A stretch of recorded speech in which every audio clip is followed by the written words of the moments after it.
পাঠ করতেন আর সময় পাইলে আল্লাহর কাছে মাফ চাইতেন, মালিক তুমি আমাদেরকে মাফ করে দাও, আল্লাহ গুনাহ করে ফেলেছি, তুমি আমাদেরকে মাফ করে দাও। 10 জন সাহাবীকে আল্লাহ পাক রব্বুল আলামিন জান্নাতের সার্টিফিকেট দিয়েছেন, টিকিট দিয়ে দিয়েছেন। তা কি বলেন, কি দিয়ে দিয়েছেন? টিকিট দেওয়ার পরেও ওই সমস্ত সাহাবীরা কাঁদতে কাঁদতে হয়রান হয়ে যায় যে আল্লাহ আমার সাথে যে কিয়ামতের ময়দানে কি ব্যবহার করে আল্লাহ পাক যে কি ব্যবহার করে আমার সাথে। আজকে আমরা উম্মতি মুহাম্মাদি হয়ে ওই সাহাবায়ে কেরামের অনুসারী হয়ে আমরা কিভাবে অপরাধ করতেছি, কথা মিথ্যা কথা বলতেছি, ওজনে কম দিচ্ছি, খাদ্যে বাজাল দিচ্ছি, মানুষের সাথে মুনাফিকি করছি, মানুষের সাথে বেঈমানি করতেছি, ওজনে কম দিতেছি, মিথ্যা কথা বলতেছি, মানুষের থেকে সুদ ঘুষ লেনদেন কত হাজার কোটি করতেছি। আমরা কি বুঝতেছি না আপনাদের এখানে থাকবো না, চলে যেতে হবে? এটা কি থাকার জায়গা ভাই? এটা থাকার জায়গা? আমরা এখানে থাকতে পারবো না। এই জন্য আমার বন্ধুরা, আমার ভাইয়েরা, যা দিলের মধ্যে ঈমান আছে, আল্লাহর ভয় আছে, তাকওয়া আছে, প্রত্যেক সময় তিনি আল্লাহর জাহান্নামের ভয় করবে, জান্নাতের আশা করবে। আর মুহাম্মদ সাল্লাল্লাহু আলাইহি ওয়াসাল্লাম যেই নির্দেশনা দিন দেখে গিয়েছে সেই নির্দেশনা দিন মোতাবেক তার জীবন সমাধান গঠন করবে। সুবহানাল্লাহ। এই জন্য আমার বন্ধুগণ, আমার ভাইয়েরা, খুব খেয়াল করেন, ইস্তেগফার করলে আপনার কি ফায়দা হবে। এই জমানার যে 4 জন ইমাম, আমাদের মাযহাবের ইমাম যেমন হযরতে ইমাম আবু হানিফা রাহমাতুল্লাহ আলাইহি এবং আরো 3 জন ইমাম রয়েছে, এর মধ্যে আরেকজন শ্রেষ্ঠ ইমাম হলেন ইমাম আহমদ ইবনে হাম্বল রাদিয়াল্লাহু তাআলা আনহু। ইমাম আহমদ ইবনে হাম্বল রাহমাতুল্লাহ আলাইহি তিনি কিন্তু একজন ইমাম ছিলেন। বলেন কি ছিলেন? তিনি একজন ইমাম ছিলেন এবং তিনি একজন মুহাদ্দিস ছিলেন, হাদিস বিচারক ছিলেন এবং তিনি হাদিস পড়াতেন এবং তিনি হাদিস নিয়ে গবেষণা করতেন এবং তিনি দেশ থেকে দেশান্তরে চলে যেতেন শুধু একটা হাদিস সংরক্ষণ করার জন্য। সুবহানাল্লাহ। একটা হাদিস সংরক্ষণ করার জন্য দেশ থেকে দেশান্তরে চলে যেতেন, একটা হাদিস সংরক্ষণ করার জন্য। একদিন হঠাৎ করে গভীর রাত এবং কনকনে শীত, শীতের রাত্রের মধ্যে তিনি তার হাতের মধ্যে কিতাব নিয়ে বাইর হয়ে গেলেন। কিতাব নিয়ে বাইর হয়ে যাওয়ার পরে তিনি একটা মসজিদের মধ্যে আশ্রয় নিলেন। সামনে যেহেতু একটা মসজিদের মধ্যে আশ্রয় নিলেন, মনে করলেন যেহেতু অন্ধকার হয়ে গেছে আমি মসজিদের মধ্যে আশ্রয় নেব। এশারের পরে তিনি মসজিদের মধ্যে আশ্রয় নিলেন। যেই মুহূর্তে আশ্রয় নিলেন, নামাজ পড়ার পরে কিতাব খুলে একটু পড়া শুরু করলেন।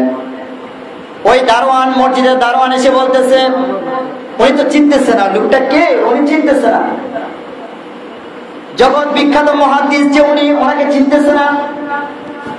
বলতেছে আপনি কি, আপনি চলে যান, কারণ এশার পর থেকে মসজিদ তালা হয়ে যায়, এখানে আর কেউ কোনো লোক থাকতে পারে না, আপনারা চলে যান, আপনি চলে যান এখান থেকে।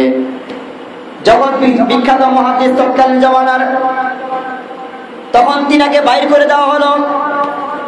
তিনি কনকনে শীতের মধ্যে বাইর হয়ে গেলেন।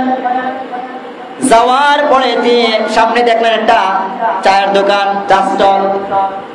দেখা যায় আগুন জ্বালানো হয়েছে আর রুটি তাওয়ার মধ্যে রুটি দিচ্ছে। এমন অবস্থার মধ্যে যে দেখলেন, সামনে গিয়ে দেখলেন যুবক মানুষ রুটি তাওয়া দিচ্ছে। ইমাম আহমদ ইবনে হাম্বল রাহমাতুল্লাহ আলাইহি তিনি বললেন, ওই যুবক মানুষ, আমি কি তোমার এই এখান থেকে কনকনে শীতের মধ্যে, আমার তো শীত আর এই রাত্রের মধ্যে কোথাও যাওয়ার কোনো জায়গা নাই, আমি কি শীতের মধ্যে এখানে একটু দাঁড়াইয়া আগুন পোহাতে পারি কিনা? সকাল হলে আমি এখান থেকে চলে যাব, কোনো অসুবিধা নেই, আপনি পোহান, আগুন পোহান, কোনো অসুবিধা নাই।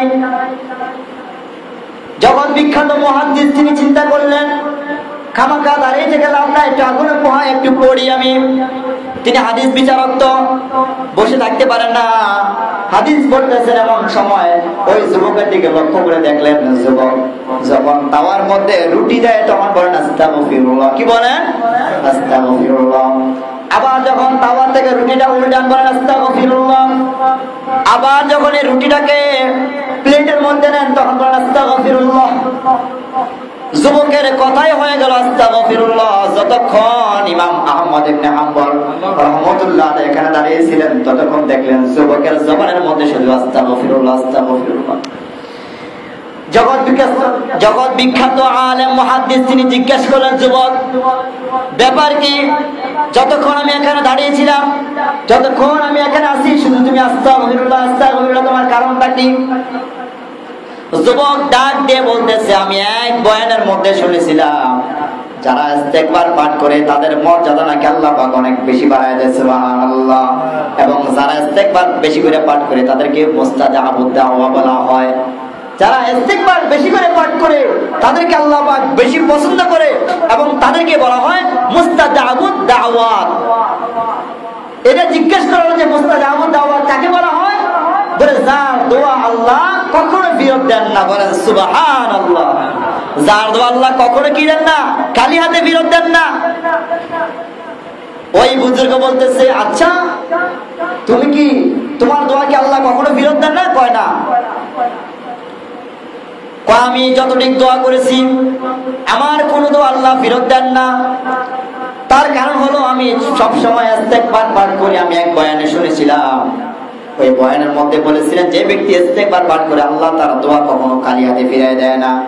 তবে আমি যা যা দোয়া করেছি সব পূর্ণ হয়ে গেছে। তবে আমি আরেকটা দোয়া করেছিলাম যে আল্লাহ এই জমানার সবচেয়ে বড় বিখ্যাত যিনি আলেম হবে, মুহাদ্দিস হবে, যিনি ইমাম হবে, আমি তাকে একবার হলো স্বপ্নে হোক বা বাস্তব হলো একবার দেখতে চাই। সুবহানাল্লাহ। ইমাম আহমদ ইবনে হাম্বল রাহমাতুল্লাহ আলাইহি তিনি যুবকের কথা শুনে চোখের পানি এসে বলে, যুবক তুমি পৃথিবীতে বাঁচার সময় যেই যেই দোয়াগুলি করেছিলে সব দোয়া তোমার কবুল হয়ে গেছে। কহা কয়েকটা দোয়া কি কবুল হয় না? কয় না।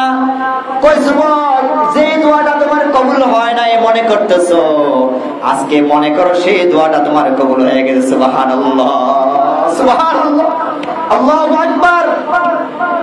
বলে কেন দোয়াটা কবুল হয়েছে? তুমি যাকে স্বপ্নে অথবা বাস্তবে দেখতে চেয়েছিলে আমি সেই ইমাম আহমদ ইবনে হাম্বল রাহমাতুল্লাহ আলাইহি। বলেন সুবহানাল্লাহ সুবহানাল্লাহ। এজন্য আমার ভাইগণ, তওবা ইস্তেগফার করলে আল্লাহ খালি হাতে ফিরায় যায় না। আর আল্লাহর কাছে চোখের পানি বেশি মর্যাদা সম্পন্ন।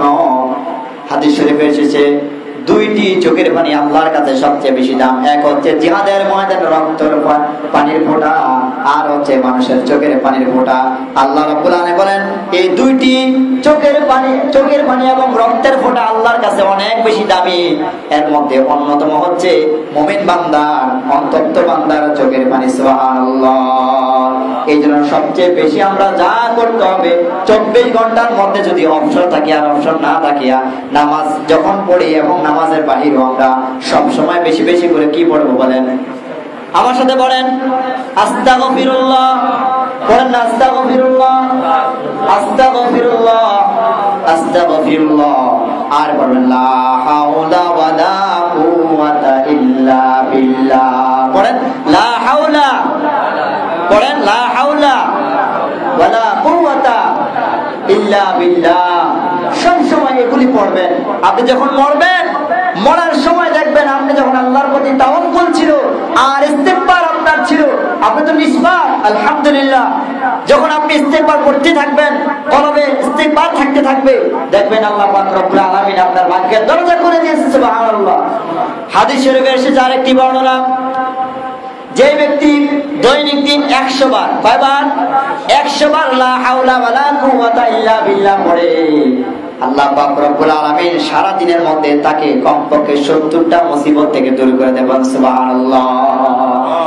এক নম্বর মুসিবত থেকে দূর হলো তার রিজিকের যে অভাব, আল্লাহ পাক রব্বুল আলামিন তার রিজিকের অভাব দূর করে দেন। বলেন সুবহানাল্লাহ। এজন্য পড়তে হবে লা হাওলা ওয়ালা কুওয়াতা ইল্লা বিল্লাহিল আলিয়্যুল আযীম। আবার আরেকটি আমলের কথা আপনাদেরকে শিখায় দেয়, এটাও আরেকটি হাদিস। আল্লাহর হাবিব সাল্লাল্লাহু আলাইহি ওয়াসাল্লাম তারা সাহাবীদেরকে হাদিসটা শিক্ষা দিলেন। এটা হচ্ছে কোন সন্তান যদি কথা না শুনে, কোন স্ত্রী যদি ব্যাপারটা বেহায়াপনা চলে, ছেলেটা বিয়ে করাবেন, মেয়েটা বিয়ে দিবেন, এরকম কোন পর্যায়ে থাকে, টাকা নাই, পয়সা নাই, অভাব, বেশি অভাবের মধ্যে পড়ে গিয়েছেন, একটা আমল করবেন। প্রত্যেকদিন এশার নামাজের পরে, কিসের পরে? সবাই বলেন কিসের পরে? প্রত্যেকদিন এশার নামাজের পরে প্রথম সর্বপ্রথম পড়বেন আল্লাহুম্মা সাল্লি আলা সাইয়্যিদিনা মুহাম্মদ সাল্লাল্লাহু আলাইহি ওয়াসাল্লাম। দুরূদ একবার আবার পড়েন আল্লাহুম্মা সাল্লি আলা সাইয়্যিদিনা মুহাম্মদ সাল্লাল্লাহু আলাইহি ওয়াসাল্লাম। এই দুরূদরা এশার নামাজের পরে বসে 100 বার পড়বেন। কয়বার? 100 বার পড়ার পরে আপনারা পড়বেন লা হাওলা ওয়ালা কুওয়াতা ইল্লা বিল্লাহ। বলেন লা হাওলা ওয়ালা, আবার বলেন লা হাওলা ওয়ালা কুওয়াতা। এইটা পড়বেন 499 বার। কয়বার? আমার সাথে বলেন কয়বার? 499 বার। 500 হওয়ার জন্য আর কয়টা বাকি আছে? একবার বাকি আছে। আর একবার বলেন লা হাওলা ওয়ালা কুওয়াতা ইল্লা বিল্লাহিল আলিয়্যিল আযীম। এই হলো কয়বার? 500 বার। কয়বার? 500 বারের পরে আর একবার দুরূদ পড়বেন, যে দুরূদটা প্রথম পড়ছিলেন 100 বার। আল্লাহুম্মা সাল্লি আলা সাইয়্যিদিনা মুহাম্মদ সাল্লাল্লাহু আলাইহি ওয়াসাল্লাম। বলেন আল্লাহুম্মা সাল্লি আলা সাইয়্যিদিনা মুহাম্মদ সাল্লাল্লাহু আলাইহি ওয়াসাল্লাম। এই দুরূদটা প্রথম 100 বার, শেষে 100 বার, আর মাঝখানে লা হাওলা ওয়ালা কুওয়াতা ইল্লা বিল্লাহ কয়বার? 499 বার। আর একবার পুরোটা পড়বেন লা হাওলা ওয়ালা কুওয়াতা ইল্লা বিল্লাহিল আলিয়্যিল আযীম। কসম করে বলছি ইনশাআল্লাহ আপনার যদি পাক পবিত্র অবস্থা থাকে না, যদি নামাজ পড়ে থাকেন, সারা নামাজটা জামাত শেষে সুন্নাত নফল যা আছে সব পড়ে আপনার পারলে স্ত্রীকে নিয়ে সাথে নিয়ে, অভাব যেহেতু সংসার অভাব, আপনার স্ত্রীকে সাথে নিয়ে যখন এই আমলটা করবেন, 1 দিন 2 দিন 3 দিন বা 3 দিন বা 4 দিন আমল করার পরে ইনশাআল্লাহ আপনার যে হাজতের জন্য আমলটা করেছেন আল্লাহ পাক সে হাজত পূর্ণ করে দেবেন। সুবহানাল্লাহ। মনে করেন আপনার মেয়ে বিয়ে হচ্ছে না, মনে করেন টাকা নাই, মনে করেন পয়সা নাই, ছেলেটা নষ্ট হয়ে গিয়েছে, মেয়েটা নষ্ট হয়ে গিয়েছে, মেয়েটা খারাপ হয়ে গিয়েছে, ইনশাআল্লাহ আমি প্রমাণ পেয়েছি এবং বিভিন্ন আলেম প্রমাণ পেয়েছেন, বড় বড় মুহাদ্দিসরা প্রমাণ পেয়েছেন। আমি সেই জন্য এই হাদিসটা আপনাদের সামনে উল্লেখ করলাম যে লা হাওলা ওয়ালা কুওয়াতা ইল্লা বিল্লাহ। শুনেরা মুখে বললে হবে না, এটা কার্যকরী 100তে 100 ইনশাআল্লাহ। আমার বন্ধুগণ, এই আমলটা করতে থাকবে। আর বিভিন্ন আমল রয়েছে। নামাজের পরে পাইকারি ধরে দৌড় দিবেন না। আমরা দেখি নামাজ পড়ার পরে পাইকারি ধরে আমরা দৌড় দেই, দৌড় দিব না। আমরা আল্লাহর কাছে সাহায্যের জন্য একটু কান্নাকাটি করব আর ইস্তেগফার পাঠ করব, থাকবে ইনশাআল্লাহ। আর বিভিন্ন পাপীদের ঘটনা রয়েছে যে পাপীদেরকে আল্লাহ পাক ওলি বানিয়ে দিয়েছে, বলেন সুবহানাল্লাহ। শুধু তাদের 2 ফোঁটা চোখের পানির বিনিময় আল্লাহ সুবহানাহু ওয়া তাআলা আমরা যারা এখানে রয়েছি আমরা কবরের সবাই পাপী, কেউ বুকে হাত দিয়ে বলতে পারবেন না যে আমাদের পাপ নেই। এই জন্য দোস্ত, আমরা যারা এই পাপ করেছি, অন্যায় করেছি, আল্লাহর কাছে সাহায্যের জন্য আমরা আল্লাহর কাছে তওবা করে, মাবুদ মেহেরবানি করে তুমি আমাদের সকলকে মাফ করে দাও, বলেন আমিন। আর জোরে বলেন আমিন। আমাদের ছেলের কারণে, মেয়ের কারণে আমরা যেন জাহান্নামে না যাওয়া লাগে, আল্লাহ তুমি আমাদের সকলকে হেফাজত করে, বলেন আমিন। আজকে যে বিষয় আলোচনা করলাম, আল্লাহ পাক আমাকে এবং আপনাদের সকলকে